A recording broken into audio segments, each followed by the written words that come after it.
You are listening to the It's Your Time podcast, and I'm your host, Certified Life Coach Michelle Arnold Berg. In today's episode, I'm sharing a recent discussion with Melissa Anders where we discussed redefining success, how to build a career that feels as good as it looks. Welcome to the It's Your Time podcast, the podcast where busy professionals like you get the practical solutions and support you need to gain control of your schedule so you can strive to be the best in your career, but without the stress and overwhelm. If you're looking to increase your energy and decrease your stress, you are in the right place. Hello. Welcome back to the podcast, friends. Okay, I want to jump right in and tell you a little bit about our special guest today.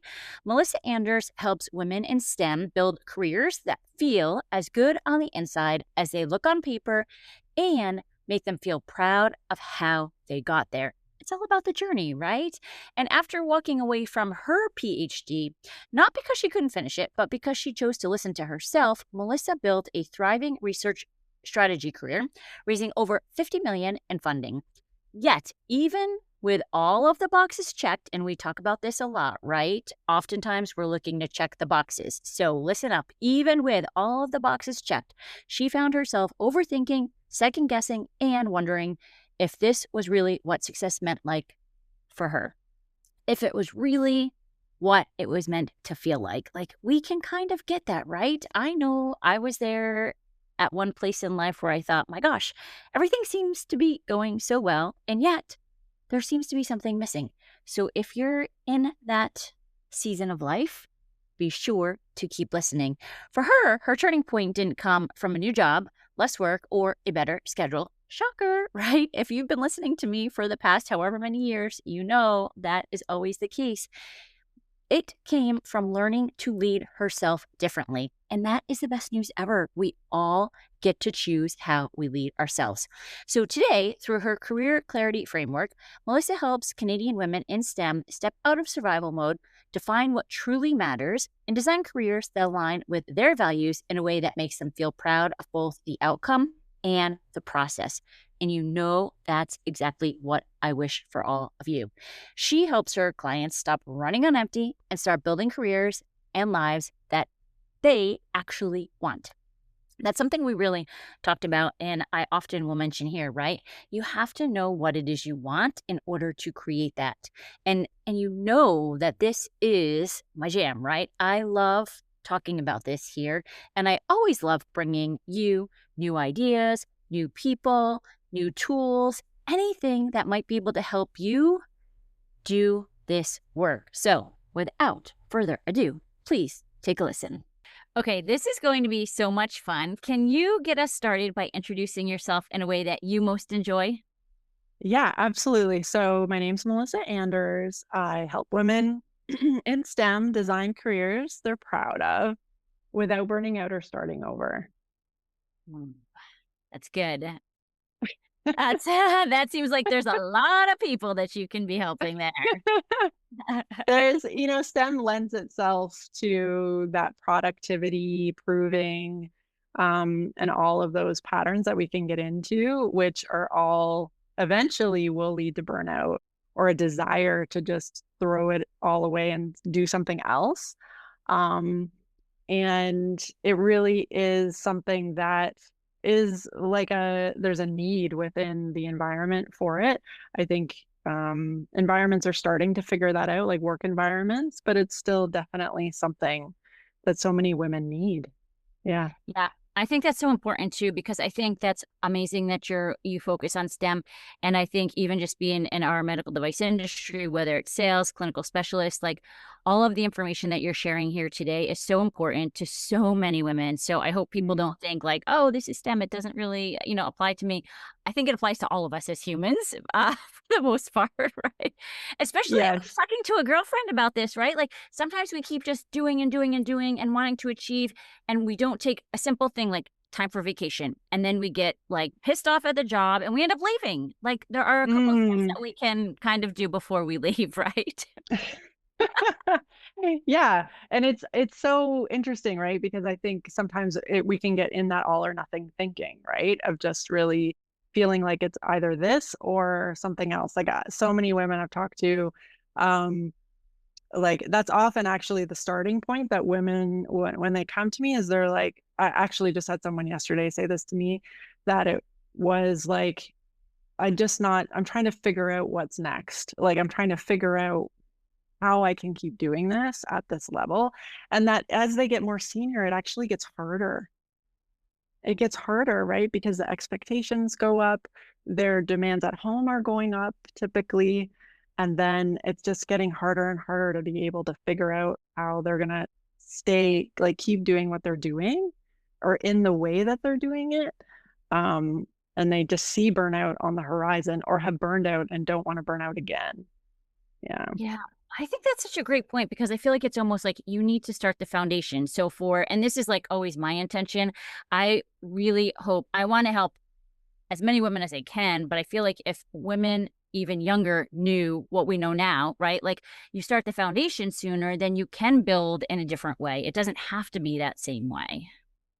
100%. And I have clients as well that are, just in their first position, so, like, having finished their PhD and then coming into, the work environment and learning how to build their confidence there, build their belief in themselves. And I just get so excited thinking about, like, how much, well, you asked me about the why too, and I think that is the why for me, is like how long it took me to figure all of that out and being able to leapfrog women so that they can just, I can give it to them, we can work together so that they can, like, fast track through that. That shift into being able to work without proving, work without feeling like you have to be validated all the time, understanding that you, you got have to see your own value first before, if any, before anyone gives you, a compliment or anything, that you're even gonna be able to see it. Yeah. Yeah. 100%. I always think of like how often people say like, "Oh, you look good today." I'm like, "Oh, you're just saying that." Like, let it land, receive it. Exactly, right? Yeah, it's the exact same thing, and, like, I love that moment when clients will say, actually, I had a client this morning to say that about how she was doing some work and it was more, she was feeling like the expert, and that this was one of my earlier client, like, she's early into work, feeling like the expert. People are asking her questions, following up, engaging with her. And even when they don't engage with her, she feels okay. And it was like that shift in her own lens, right? Of how she was seeing it. It's like the exact same thing is happening, that what happened on the first time she did one of these things. But now her lens is different. She sees herself as an expert, and so she's able to receive it more easily. It's just so much fun.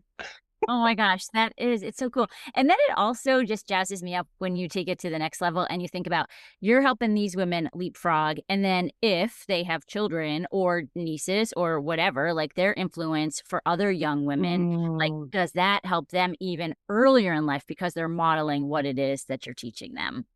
yes. I know. It gets me jazzed up too, because then you see, like, and it's motivating, right? So, like, for my clients that are in that stage of life when they've got young kids, it's so motivating to be believing in yourself and then modeling that for your kids, or your nieces and nephews and things too. But it's like that, being in that space that you're showing up as the person that you want to be, and knowing that that means that that's what they're gonna be seeing for themselves, right? What your kids or little people in your life are Yeah. seeing. Yeah, It's so it's fun, so and I fun. love the way you teach it. It seems like such a simple framework, so I think if we even let the listeners kind of learn a little bit more about that, if we can just maybe jump in. So you have 3 steps: doing it Mm. right, doing it all, and pulling back. I mean, can you maybe talk a little bit about the general idea around that, and then we'll dig into each one separately? Yeah, for sure. So where it really came from actually was, having many, many, many, like, hundreds of conversations with women in STEM, um, over DM, over LinkedIn. And all the women that I've met over the years and from having a background in STEM. And figuring out that there's really these three patterns that we all fall into that lead to burning out, basically. Mm. One is doing it right. One is doing it all. And the last one is pulling back. And I think the thing that we forget about with burnout is that burnout is actually, um, when we look at the definition of burnout, it's really the stress that's so chronic stress that's associated with the workplace, but to the point where we're not showing up anymore.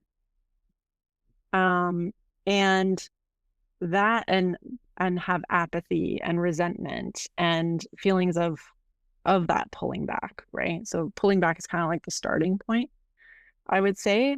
And that doesn't necessarily, I've had lots of women now that I've shared that with others say that they've seen themselves do all three at some point in their That's so career. funny. That was gonna be my question. Once you stopped, I'm like, "Can we have all of it?" Yes. And it's not necessarily linear, right? As much as we would like it to be. Um, but it's not. And there's ebbs and flows, right? We change jobs, then we get into something new where we start trying to do it right. Then we take on doing it all, and then we start to feel resentful and apathetic, and then we'll start to pull back. Is typically how it happens. And then we pull back and we think something's wrong. Maybe we should do something else, change jobs, and that we do it again, right? And it's like all over. Yeah. Yeah. And so it really is like doing it right is rooted in perfection, all of the overing. Doing it right and doing it all are very connected, right? But it's what the doing it right is there's a lot of overthinking or second guessing, hesitating. Um, they don't want to mess up. They want to make sure things are done properly. As women in STEM typically have, and lots of women in general, but typically have had lots of practice doing things over and over again to get it right and to get it 100%, right? In school, in other forms of practicing it. And it's just really well ingrained that this is what protects us and keeps us safe, right? Is if we've done it right, we get the grade. Yep, Yeah. exactly. Keep going for the A plus. I always say that I joke and like I remember when growing up, if we got an A, Aunt Betty would give us $1. So it was like we wanted, and if I got a B, it was like, why didn't you get an A? So I do feel like it's that Mm, need to achieve and get the approval and feel I almost want to say like worthy or valuable. I mean, what are your thoughts mhm. around that? Oh yeah, I think it's and that's a story that I hear very often is that it wasn't okay to not do well academically. Um Interesting too, like for some women it's a must it was needed to do well academically and like other things didn't really matter. So like you could not be taking care of your body, like you could not do anything athletic or in play and that was okay, but academics were really important or vice versa. It was just like everything had to be done a certain way. Um, and I think too, there's a bit of that, like in terms of programming from the homestead, but also um, it's that we can also, I've also seen where um, we have feelings of when it doesn't go well, we can have feelings of shame and guilt, even just within the classroom, right? So if we don't do well and everyone sees it, then it's very ingrained in us that it's like, well, the way to prevent that from happening is just do well all of the time. And so we put this pressure on ourselves to keep perfecting, making it right. Yeah. It's like an endless cycle. What do you think is like the top tool that you give the people who are doing it right? That's, Yeah. it's their mindset.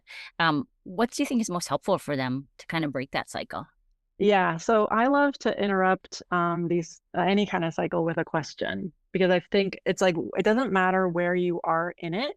Like if you notice yourself second guessing or you notice yourself perfecting an email or what doesn't matter where you are in it is just whenever you notice it. And then I like to really interrupt them with a question. And for the doing it right, I like the question like, is this necessary? So you're if you catch yourself trying to make sure that something is right or make sure that you're doing it the right way, like, is this necessary? Like, is this something that I need to invest a lot of time in order to perfect? Sometimes the answer can be yes, right?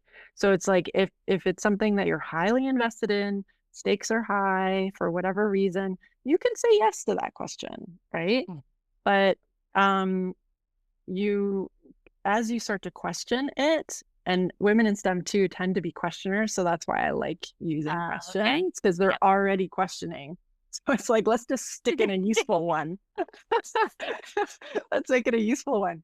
So asking yourself this question, like, is this necessary? Can really have a major impact. I did this with a client recently, and it totally changed her perspective on an event that she was running. And she did it retrospectively, but it was as like a starting point, which is absolutely a great place to start. And it was like, oh, like it's actually like all of these tiny details aren't as necessary as I think they are. And I can let go of some of this stuff next time and be okay. And actually, it was fun because some of the tiny details that just didn't work out, it was still an amazing event. And then she had this realization that I was like, oh, it can actually be amazing and not have all of the tiny details. Like it's not actually even necessary or affects the overall result, right? Yeah. So fun. Hmm. It's so true too, right? I think that can be a tool for so many of us in many aspects of our lives because we get just to be so programmed to like go, go, go and do that the moment we just take a minute and ask ourselves a question, it kind of just makes you stop and rethink everything, right? Like it's the awareness that we need before we can make any of the changes. Yes, it's so true, right? And I always say, as I'm sure you do too, is like if you can't see it, you can't change it, right? And it's like asking water to not be wet. Right? It's like you you have to be able to see it first, before you can do anything about it. And it just kind of starts to interrupt the patterning. Yeah. Yeah. And that's so I think that goes back to what you were just talking about with one of your clients, like being able to see it, right? Because as you start to build the awareness, then maybe you have more visibility that helps you build your confidence because now you're seeing it through a different lens. Exactly. Yeah, exactly. Like it So, all fits together. Yeah. yeah. How about for doing it all? Is that similar? Do you have a different question or how do you kind of help the people that are stuck in that? Yeah. So for that one, I have a different question. So people that are doing it all are often saying yes as default, right? Carrying too much, filling in for others, overcommitting. And what they can start to ask is, what is enough? And what is enough right now? Oh, I love that. I love the what is enough right now. Yeah, right? And I love, using home stuff too as examples, so it's like, sometimes we can come home at the end of the day and we're exhausted from our work day, we have, different things that are going on at home, maybe we're shuttling people or maybe, we're meeting friends, later or whatever, but the house needs cleaning, and it's like, okay, in that moment, if we're doing it all and we're in that pattern, we're going to be like, okay, well, I need to vacuum. I need to clean all the bathrooms. I need to clean the baseboards. I need to figure out what's going on in the fridge. I need to like clean kitchen. And then asking that question, like, what is enough right now, can just help you slow down for one. And because what happens too is that when we do that, we like build that overwhelm and then we end up doing nothing, right? We end up scrolling or we end up Netflixing or like or curling Grabbing up, another glass of wine. having another glass of wine. Um, all the things, right, that we do instead of the thing that we know will feel the best about ourselves afterwards.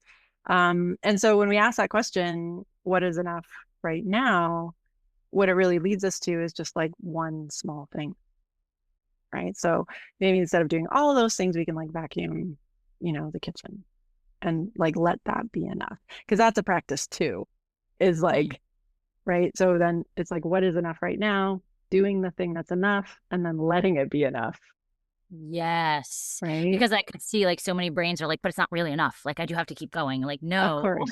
we Yeah. do not have to." Yeah. Yeah. We don't have to.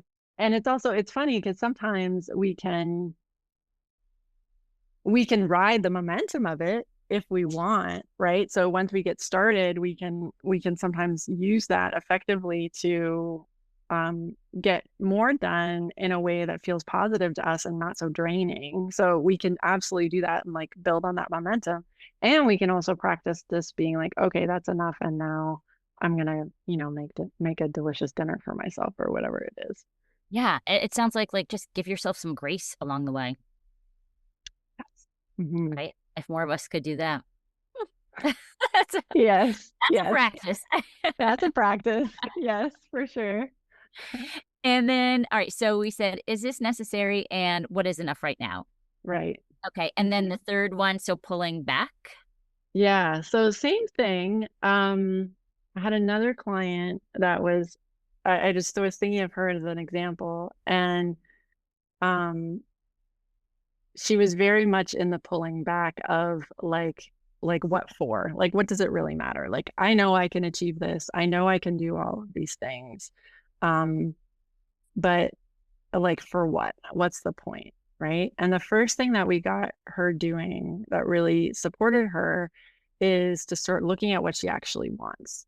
So the question becomes more like, what do I want right now? Like, what do I actually want? Because the pulling back is typically means we have feelings of resentment because we've been doing it right. We've been doing more than what we need to do. Um, and more than what's enough. And that has led to us feeling resentful, right? And so if we can get focused on more of what we want, what we actually want, and start moving towards it, then that resentment starts to subside because we're actually doing the things that we want versus doing what we think we have to do in order to do it right and do it all. Yeah. Um, I'm curious yeah. too, like, when people are feeling resentful, what do you think is the biggest thing? Like, I've done it right, I've done it all, and what is like the missing thing that makes them resentful, do you think? Is it that they haven't been recognized or they're not like, is there Hmm. a common thread? Yeah, I think it's thoughts like I'm doing it right, I'm doing it all, and I have to do this, like whatever that is, right? Okay. It's like or it can be things like no one sees me. Yeah. Yes. But not being recognized, like, don't you see that I am doing all of these things already? And then like request comes in. Like that's another cue when we're in the pulling back is if when new requests comes in, we freak out. Mm. So if a new request comes in and we've got our list of things that we're already working on, and then we have the thought like, do you think I have time for this? Like, I don't have time for this. Like, I'm doing all of these things already. Um, and so what can help there is really having like a protocol I call them protocols, but like um a how to, like a what we're gonna do when a request comes in. Um, yeah, so that we can manage ourselves and manage our work, um, and have meaningful conversations with others about the work that we're doing. But yeah, I do think you're right. I think it's around like not being seen. Right, and I think Yeah, that's so important to, your next point that you were talking about asking people, "What do you want?" Because if we're not seeing ourselves and our own needs, then it's never gonna feel like enough. It's never gonna feel like we exactly. can ever stop, right? And I remember one of my early coaches, and I've said this a number of times on this podcast, like, she said, "Well, what do you want?" And I was like, what kind of question is that? I was I like know, right? stumped. I was Yeah. like, it seems like the hardest question ever, but and it seems like the simplest, I guess, but when you're Yeah. actually asked it, we don't take the time to look inside and to see what we want. I know. I can't tell you how many times women have, when I ask that question, as I'm sure you've had this experience too, is like, well, what do you want? And they're just like, I don't know. Like we're not in touch with it, right? And it's like anything else, it's a practice. Um, and I actually love, this is like a bit of a hack or a trick, I guess. But when someone's really having a hard time with it, I like to start with what they don't want. So Mm, write down what you don't want and then flip it, right? It's almost always going to point you in the direction of what you do want. So it's like, I don't want to answer emails at night.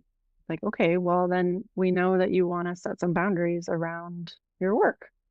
yeah. I wonder too, like if we're thinking and we're asking folks like, what is it that you want? And they already have the mindset of like not ever wanting to get it wrong. If that puts an extra layer on like Oh, actually being able to admit what I want, because what if I get it wrong? Like, yes, exactly. I I know a thing remember. or two from personal experience. Yeah, yeah. I was just thinking, like, as you're describing that, I can remember that exact feeling, right? Of like, oh, what if I try to go for what I want and I'm wrong? Right. Yeah. Yeah. Like It what is. happens then? Yeah. It's so fascinating because I am diving like a deep into this kind of stuff. And I think that so many women are socialized to, especially moms. I mean, I'm not a mom, but I think many women are, to give to others. Like that's how we're kind of brought up that you're supposed to do for others and like itself, like be nice and be kind. And that's all external. And we feel almost like guilty if you start to take time for yourself. But when you do that and your energy is at a different level and you're again, back to the start of this, right? You're modeling it for other people, whether it's younger or your colleagues or whoever, to show them it's okay.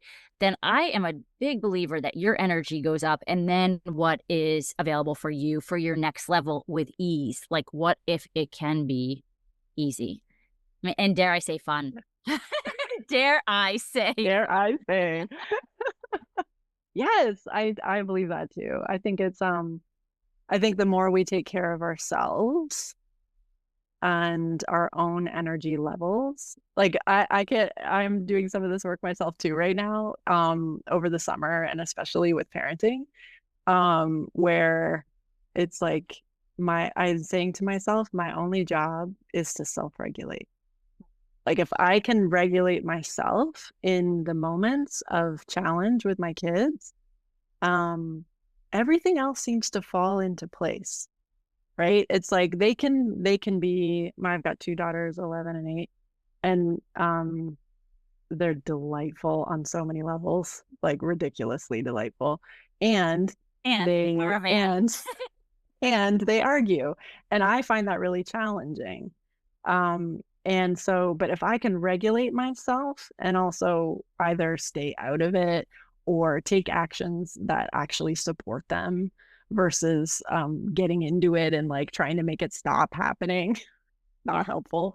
Um, then so much more can happen, like what you're saying, right? It's like you reach another level of connection, which is always my intention with them, and that they feel seen and heard, and loved, even when they're arguing with each other, right? That's not a limitation that I'm gonna set on our relationship. So those energy levels and that self-regulation, oh, it's it's it's everything. Like it really makes a huge difference. Yeah. I do. I love everything you shared today. And I think even if we take a step out, because I love to think about like work life integration, I think all of your tools we've talked about specific to like the workplace, but I feel like it could be in any relationship because a lot of times we're doing and giving and then we feel resentful and then we're like, "Oh, I'm out of here." And like we don't take the time to look at everything that you've just talked about today. Yes. Transferable skills. Yes. Yeah, and I Everything. think what I always share, we're often with my clients, we're going back and forth between home environments and career environments, because it's patterns. So what we're doing at home is probably what we're doing at work, not always, but often. And we're also, what I would like to say is that we go with where we feel safest and what feels easiest. So if it feels safer and easier at home to practice and experiment with some of these things and start there. Some people it feels safer at work. So we start there and it either way the changes will come, the progress will be made, the wins will get tracked and they'll be able to start to see that they're becoming someone else. They're becoming someone that can make mistakes, doesn't have to do it right all the time, can say no, doesn't have to do it all in order to show that they are doing a good job, right? Um, yeah, and they don't have to pull back. They can move forward with purpose and desire instead of these other drivers. Because that's really what happens is because there's a doing it right, the doing it all, that stops working. And then we don't have anything driving us anymore. And the pulling back starts to happen. And it really needs to be filled in with something that's more sustainable, like service, commitment, um, purpose. Yeah. Yeah. That is such a great point. I love the idea of starting in whatever environment feels safest and then just building that confidence in the skills and knowing that you can take it to any different relationship. Yes. Yeah. Absolutely. This has been so much fun. Have we missed anything? Um, have you missed anything? I don't know. You actually just helped me pull it together there in a different way that I hadn't done before, which that was kind of fun. How fun. Um, and I think what happens is it's like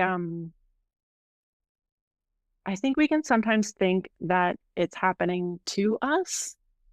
Like all of these things are happening to us. Like we have to do it right and we have to do it all and we have to pull back to protect ourselves. And I think the shift that we can make is into choice. Like you could keep trying to do things right, but if you're choosing it, and that's where the questions come in. And if you keep doing it all, but if you choose it, and if you start there and just see that you're actually making the choice to do it, that it's not necessarily about workload and how much there is to do, but about the emotional load that we're carrying. And I think when we start to make those shifts, that's what really starts to lighten for my clients.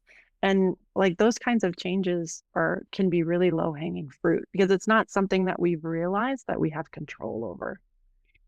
You nailed it. I think like, oh, I just got chills because I feel like this, we were talking before we started recording about a common coach and how I thought she changed my life. And I think we also get into our cycle where we are in such belief of that we're arguing for our limitations. And she was coaching me on exactly what we're talking about. Like, I have no time for my life. This was me, right? Like my job takes over everything. And she was like, no, and whatever. And I'm like, no, no, no, you don't understand my job. Like I Right. don't know my schedule. It always changes. Like I'm really trying, and it was like tough coaching, which she gives, which is great. But I was so thick-headed. She's like, "No, you are choosing. If you want to get basic, you're choosing to stay in this job. That is a choice." And I feel like once you can recognize the agency that you have in your life, then you're not victim, right? Then you can start making the changes or just be like, "Okay, right, this is my job. I do want to stay here," and then start making the adjustments, but you're not in that Exactly. victim that mentality. Yeah, exactly. Right. And it's like, it's that, that, that initial shift of just realizing that it's a choice. Like I love to use the example of like picking your kids up from school because that feels like you have to do it, right? Or your job, right? Like you have to show up for work, um or your schedule or whatever it looks like this week. And the truth is you don't. You don't actually. But you choose to. You choose to. And once you start seeing that, just like you said, it's you go into agency And then it's like, okay, if I am choosing this, how do I want to do it? Or how do I want to approach this? Or maybe I need some help around this. Maybe I could, maybe I could ask for help. Maybe. Dare I say it could Maybe. be fun, and I could ask her help. We're crazy And it talking could be here. easier. I Yeah. think we laugh too because we know, like, we've done it. I mean, I Yeah. still work on this stuff, and I just Oh, think of course. I Yeah. look back at some of my stories that I would tell, and I'm like, "Wow, that was just so limiting." Yes. Yeah. Yeah. And yeah, I mean, I believe with my whole heart that this kind of work is both for the courageous and also for it's like the long road, right? It's not something um like you can have those initial wins and the wins keep coming, but there's always the next level. There's always the next thing to be working towards. And that's what's fun about personal growth. And I also think like I was talking to another client about this today, but like who I've been working with for years and her growth, like she's really focusing on growth as the goal now. And what we've been noticing is how much more stable that is and how much more you can weather. Oh, I love that. Yeah, yeah. Kind of a different thing, but Twist on it. Yeah, I love it. yeah, yeah, That's so fun. Where can people find you if they wanna follow, learn, work with you, all of the good stuff? And we'll have everything in the notes too. great. Yeah, my website address is Melissa E. Anders, MELISSEANDERS.com. They can pick up my free guide there. And also, I'm most on social media, I'm most active on LinkedIn. So connect with me. I love to DM and that's the best way to reach out. Awesome. Thank you. This has been a blast, and I feel like I could talk for hours about this stuff, but we'll keep it Me short, maybe too. another one. Sounds good. It's been a Thank delight. you. Thanks so much, Michelle. Thank you. Okay, wasn't that great? It is always my jam to bring you the new tools or just different takes, right? Simplified actions that will help you. And I hope that you take at least one thing away from today's episode and implement it. Like, if you only knew that one shift would make a difference, why wouldn't you just try it, right? What would that be? If you only knew one little shift can make a difference, what would that be? And hey, be sure to tag us. It would be so much fun to see what you're choosing. It makes it more fun and it also puts it out into the universe for some accountability for yourself. Okay, friends, that's what I have for you today. Let's meet back here next week. But for now, make it a great day. Take care.